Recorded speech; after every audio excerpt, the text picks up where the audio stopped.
Hello, আসসালামু আলাইকুম। শখের খামার ফরিদপুর ইউটিউব চ্যানেল এবং ফেসবুক পেজ থেকে ছোট্ট একটা শর্ট ভিডিও নিয়ে চলে আসলাম।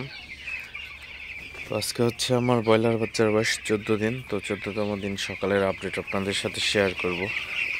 তো ভিডিওটিকে স্কিপ না করে অবশ্যই শেষ পর্যন্ত দেখবেন এবং শখের খামার ফরিদপুর ইউটিউব চ্যানেলটি সাবস্ক্রাইব করবেন। ভিডিওটি লাইক, কমেন্ট এবং শেয়ার করে অন্য বাইরে দেখার সুযোগ করে দিবেন। তো ভিডিওটি শুরু করা যাক। তো আলহামদুলিল্লাহ আজকে কিন্তু ওয়েদারটা খুবই ভালো। তো গতকাল প্রচণ্ড গরম গেছে, তো সেই তুলনায় আজকে কিন্তু ওয়েদারটা মাশাআল্লাহ খুবই ভালো। ওয়েদারটা একদম ঠান্ডা বলা চলে। তো বাইরের পরিবেশটাও কিন্তু একবারে ঠান্ডা। তো এমন ঠান্ডা থাকলে আসলে ব্রয়লার মুরগি পালন সবচেয়ে উপযোগী একটা তাপমাত্রা হবে।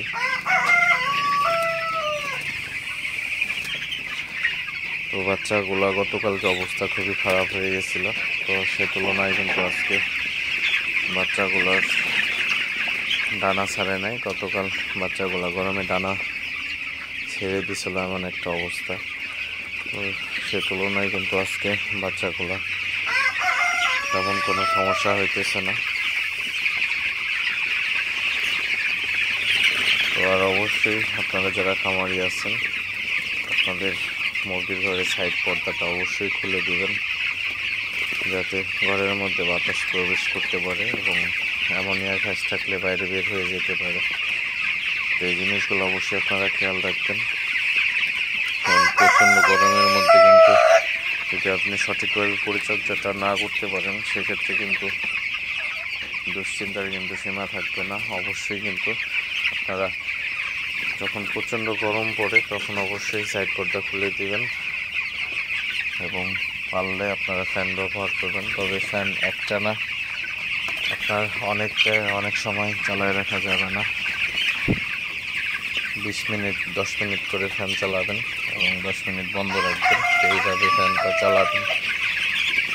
তো হঠাৎ করে আপনি ঘন্টার পর ঘন্টা ফ্যান চালাবেন না, সেক্ষেত্রে ঝামেলা হবে কিন্তু। তো যাই হোক, আপনাদের সাথে জাস্ট ছোট্ট একটু আপডেট শেয়ার করলাম। তো আমি হচ্ছে সকালে ব্রয়লার বাচ্চাকে একদম ফ্রেশ ঠান্ডা পানি দিয়ে দিছি। তো এই গরমের মধ্যে আপনারা যদি পারেন প্রতিদিন 3 বার করে ফ্রেশ পানি দিবেন, সকাল দুপুর রাতে, তাহলে কিন্তু আপনার বাচ্চাগুলো আরও সুস্থ থাকবে, ভালো থাকবে।